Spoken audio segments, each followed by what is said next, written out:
오늘 본문의 시작은 창조주께서 자신의 피조물인 야곱, 즉 이 이스라엘에게 말씀하시는 것으로 시작되는 것을 우리가 볼 수가 있습니다.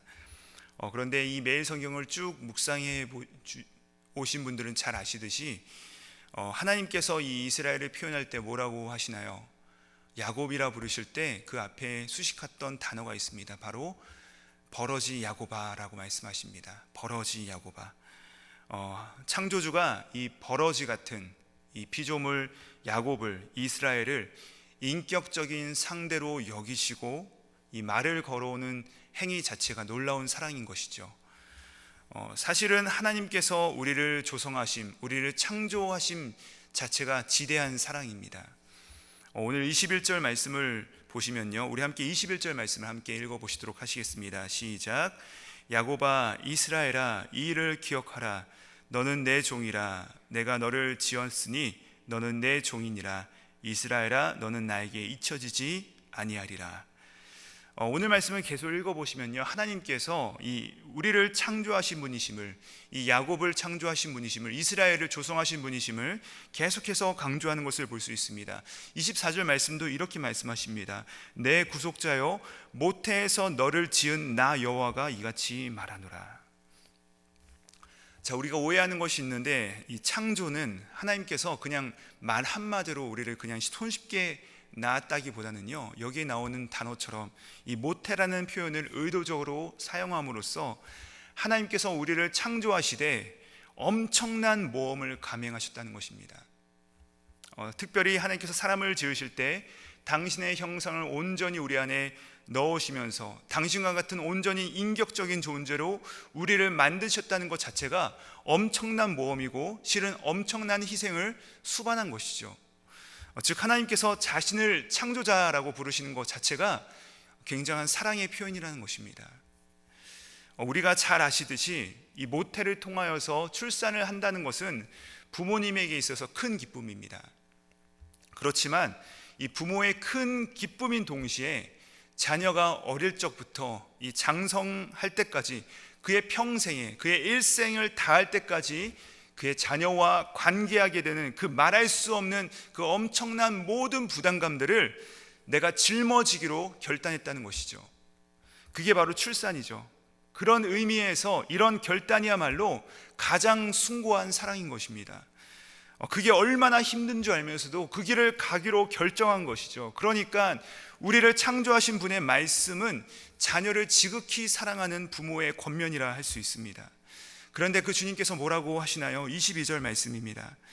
내가 내 허물을 빽빽한 구름같이 내 죄를 안개같이 없이 하였으니 너는 내게로 돌아오라. 내가 너를 구속하였음이니라. 자, 지금 무슨 말입니까? 지금 사랑의 창조주 하나님께서 뭐라고 하십니까? 죄의 두려움과 불안이 너의 삶의 방식이 되지 않기를 원한다라고 말씀을 하시는 것입니다.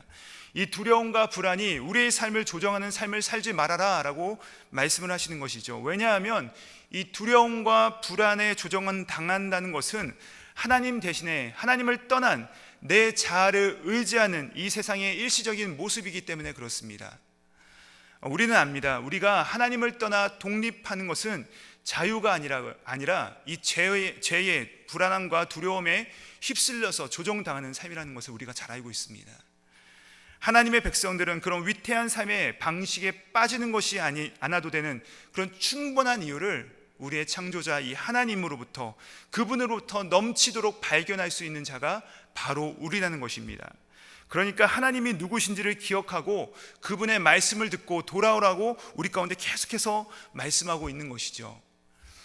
하나님의 백성들이 더 이상 두려움과 이 불안에 조종당하지 않고 또 억눌려 있지 않아도 되는 그 이유가 무엇입니까? 1차적으로는 아까 하나님께서 뭐라고 하세요? 이 시련의 상징은 두 가지죠. 바로 구름과 안개입니다. 구름과 안개. 근데 그것들을 하나님께서 흩어버리실 것이다 라고 말씀을 하세요. 여러분, 이 구름과 안개는요, 지금 우리가 통제할 수 없고 도리어 우리가 그 통제 가운데 한 치 앞도 알지 못하여서 허우적거리고 불안해하고 두려워하게 되는 상황에 대한 비유이죠. 바로 그런 상징물들인데, 그러나 하나님께서는 그것들로부터 자기의 백성들을 철저하게 지키시고 구원하실 하나님이심을 말씀하고 계신 것입니다. 그러니까 우리를 창조하신 하나님 되시면 무슨 말씀이세요? 이 세상에서 우리를 속이고 우리를 불안하게 만드는 모든 가짜 신들, 결국은 사람에게 거짓을 집어넣고 그들을 희생하게 하고 그들의 인생을 제대로 살지 못하게 하고, 그리하여서 두려움과 불안의 영들로서 그 안에 갇혀 살게 하는 그런 것들과는 완전히 차별되고 구별되어서, 우리 하나님께서는 아버지로서 진실되게 자신의 모든 것을 걸고서 자기의 자녀를 사랑하시는 그 능력의 하나님으로서 창조자 되신 우리 가운데 말씀하고 있는 것입니다. 그래야 해서 더 이상 우리가 이 불안함과 두려움에 빠질 이유가 없음을, 하나님으로부터 흐르고 흘러나오는 것을, 이 모든 그 의미들을, 그 이유들을, 이것들이 어디까지 미치냐 하면요, 자연 만물에게까지 미치는 것입니다. 그것이 바로 23절의 말씀인데요, 제가 한번 읽어보겠습니다. 여호와께서 이 일을 행하셨으니 하늘아 노래할지어다, 땅의 깊은 곳들아 높이 부를지어다, 산들과 숲과 그 모든 가운데 모든 나무들아 소리내어 노래할지로다. 여호와께서 야곱을 구속하셨으니 이스라엘 중에 자기의 영광을 나타내실 것이미로다. 이 놀라우신 창조자 하나님께서 연이어서 하나님은 어떤 분으로 등장하시느냐, 바로 통치자로서 등장하십니다. 그런데 이 통치자 하나님께서 보여주시는 힘과 그분의 사랑과 그 권능이 너무나도 낭비적으로 보입니다. 왜냐하면요, 오늘 본문 이 44장 24절로부터 45장 3절까지 보시면요, 하나님은 우리 눈에 대단히 막강해 보이고 또 거대해 보이는 이 제국과 이 권세를 들어서 하나님께서는 자신의 백성을 구원하시기 위해서 사용하시겠다라고 말씀하십니다. 바로 45장 1절에 보시면요, 하나님께서는 고레스, 이 페르시아의 왕을 딱 손을 높이 들어서, 오른손을 들고서 열국을 항복하게 만들고 이 바벨론을 쳐서 유다를 해방하시고 이 예루살렘 성읍과 그의 성전을 회복하실 것이다 라는 엄청난 계획을 말씀해 주십니다. 그러나 하나님의 백성들은 이 하나님의 절절한 사랑과 또 그 구원의 능력이 쏟아지기에는 너무나도 아깝게 만들어버리는 백성이라는 것이죠. 전혀 사랑을 받을 만한 가치가 없는 자들인데, 막대하게 쏟아지는 그 하나님의 능력과 사랑은 그러므로 말미암아 너무나도 낭비적입니다.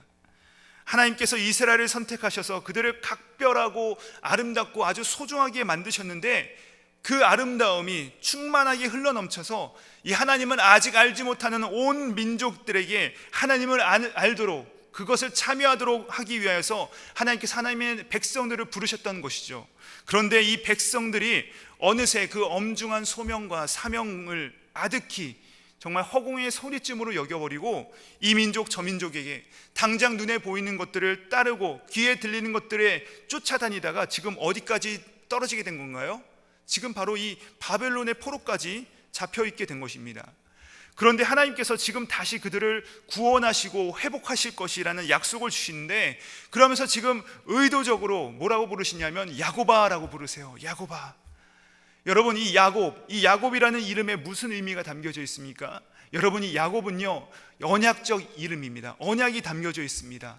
하나님께서 아브라함에게 주신 그 하나님의 언약이 이삭에게 주신 그 언약이 다음으로 야곱에게 전해진 것이죠. 하나님께서 늘 그 이름을 기억하고 계신 것이에요. 하나님께서 그 약속을 날마다 기억하셨고 그것을 성실하게 지키셨습니다. 그들의 인생을 보시면, 그들의 역사를 보시면요, 이 이스라엘을 애굽으로부터 탈출시키시고 애굽 군대를 홍해에 수장시키신 이유도 하나님께서 이 이스라엘에 대한 약속을 기억하셨기 때문이죠. 그러므로 이스라엘을 계속해서 야곱이라고 의도적으로 부르심은, 내가 이 이스라엘과 맺은 아브라함과 이삭과 야곱과 그 언약을 이루었던 것처럼 이제는 이 바벨론에서부터 구원자를 보내서 모든 감옥의 빗장을 활짝 열 것이고 자기 백성들을 해방시키실 것이라는 지금 주시는 그 하나님의 약속의 말씀도 반드시 이루어질 것이라고 이것을 말씀하시면서 이것을 믿으라고 우리 가운데 권면하고 계신 말씀입니다. 따라서 하나님의 약속은요, 과거에 그랬던 것처럼 바로 오늘도 신실하게 우리 가운데 응답하실 것이라는 것이죠. 우리들은 그런데 희한합니다. 이루어지고 나면 그랬구나 하고 알게 되지만, 이루어지기 전에는요, 내 손에 잡히기 전까지는 정말 치열하게 의심합니다. 치열하게 아주 불안해하고 치열하게 두려워해요.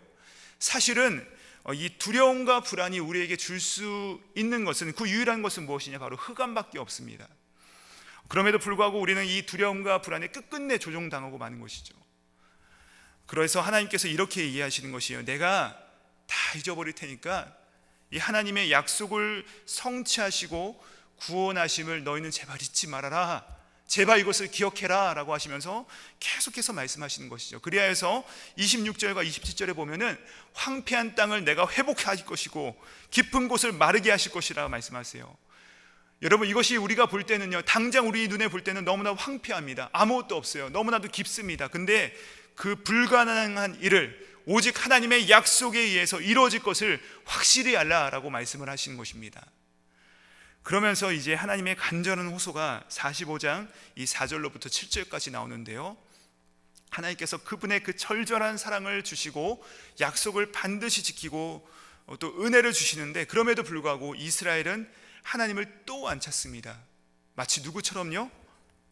우리처럼요. 또 안 찾습니다. 두려움이 밀려오고 불안이 밀려오면 그냥 다 거기에 정복돼 버리고 맙니다. 바로 사로잡힙니다. 삼켜져요. 하나님의 약속을 또 잊어버립니다. 또 망각합니다. 그렇게 신실하신 하나님께서 거듭거듭 말씀하시고 야곱이라는 이름 가운데 이미 하나님의 능력과 일하심의 모든 역사와 약속이 담겨져 있음에도 불구하고 불안의 조건과 이 두려움의 조건이 충족되기라도 하면 금방이라도 두려움과 이 불안에 당장이라도 상쇄되어 버리고 거기에 끌려가는 것이 바로 우리의 모습이 되는 것이죠. 이 하나님의 약속의 말씀은 어느새 저 멀리 밀려나가게 되는 것입니다. 그게 바로 우리의 실존이고 너무나도 안타까운 우리의 너무나도 큰 문제라는 것입니다. 그래서 다시 거듭 하나님께 말씀을 들을 필요가 있는 것입니다. 그토록 신실하게 하나님께서 인도해 오셨지만 이스라엘은 하나님에 대한 그 자발적인 사랑과 신뢰라는 것은 눈꼽만큼도 가지지 못한 그 정말로 그러면서 막대한 피해를 하나님께 그 부담을 계속해서 안겨드리며 살았던 것이 바로 그들의 역사였다는 것입니다. 그런데 하나님께서 그런 백성들을 쓸어버리시는커녕 뭐라고 하세요? 지금 만나서 나와 얘기하자, 나와 대화하자, 나랑 변론하자 이러면서 초청하세요. 야, 우리가 좀 얘기를 해보자, 야, 우리가 좀 이렇게 이야기를 좀 해보자. 그러면서 하나님께서 누구신지를 계속해서 말씀하시는데, 당신의 백성을 초청하시는데 거기에는요 약속과 경고가 동반됩니다. 약속은 무엇입니까? 아까 우리가 읽은 것처럼, 우리가 함께 살펴본 것처럼 우리의 죄를 다 도말하시고 다시는 기억하지도 않으시겠다고 말씀하세요. 여러분, 이게 뭐예요? 하나님께서 당신의 그 거룩함을 견디신 사랑입니다. 당신의 그 거룩함을 참으신 사랑입니다. 뻔히 정말 지긋지긋할 정도로 다시 죄로 돌아가는 이 이스라엘 백성들을 용서하시면서 내 백성으로 삼을 것이다 라고 말씀하시는 그 사랑이죠. 그러니까 하나님께서는 당신의 그 거룩함으로서는 견딜 수 없는, 용납할 수 없는 자들을 견디는 사랑인 것입니다. 동시에 45장 7절에서 자신의 능력을 말씀하시면서 뭐라고 하십니까? 이렇게 말씀하세요. 나는 빛도 짓고 어둠도 창조하며 나는 평안도 짓고 환난도 창조하나니 나는 여호와라, 이 모든 일들을 행하는 자라고 하시면서 당신의 백성을 회복시키기 위하여서 어둠도 내릴 수 있으며 환난도 허락할 수 있는 분이심을 드러내면서 경고하십니다. 여러분, 경고는 무엇입니까? 하나님께서 그분의 그 놀라운 사랑을 참으시는 사랑입니다. 우리를 향해서 이 쏟아지는 그분의 사랑을 견디시는, 꽉 쥐고 참으시는, 마치 부모가 자기의 자녀를 사랑하지만 그를 징계하기 위하여 손을 꽉 쥐고 그를 징계하는 것처럼 참으시는 사랑이에요. 그러니까 이 하나님의 행하심은 어떻게 해도 사랑이라는 것입니다. 하나님께서 우리의 삶에 일하심은 그 어느 것도 사랑이라는 것이죠. 그러므로 어떤 경우에도 이 이스라엘의 실패와 넘어짐은 이 하나님의 거대한 구원의 서사에 회방거리가 되지 못합니다. 이게 너무나도 놀랍고 너무나도 부끄럽고 너무나도 죄송해요. 그러니까 이스라엘의, 또 우리 모두의, 또 나의 넘어짐이 이 하나님의 거대한 구원의 길에 이 요만큼의 회방거리도 되지 못한다는 것이죠. 하나님은 우리 각자의 실패와 상관없이 하나님의 구원과 사랑의 이 창조의 역사를 계속해서 이루어질 것이고, 또 오늘 말씀에 나오는 것처럼 해 뜨는 데부터 해 지는 데까지 그분의 이름은 찬양을 받으실 것입니다. 따라서 우리의 인생에서 가장 위대한 일은 무엇입니까? 단 하나밖에 없습니다. 그 사랑을 만나는 것이고, 그 사랑을 배우고 또 그 사랑을 더 알아가는 것이고 또 그 사랑으로 살아가는 일입니다. 이 창조주시며 또 역사를 이루어 나가시는 이 하나님의 위대한 사랑이 여전히 다스리는 오늘 또 내일 또 우리의 모든 삶이 되시기를 예수님의 이름으로 축복합니다. 기도하시겠습니다.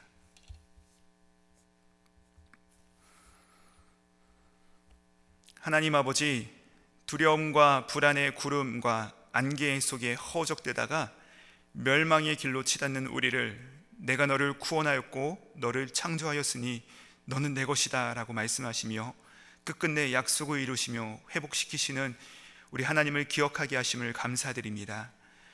우리의 실패와 넘어진 속에서도 완전한 하나님의 영광을 이루어 나가심을 바라보며 이제는 그 영광의 성취에 방해자와 걸림돌이 아니요 그 놀라운 하나님의 구원 사역의 물줄기에 동승하여 날마다 승리하는 우리 KSQ의 모든 성도님들이 될 수 있도록 인도하여 주시옵소서.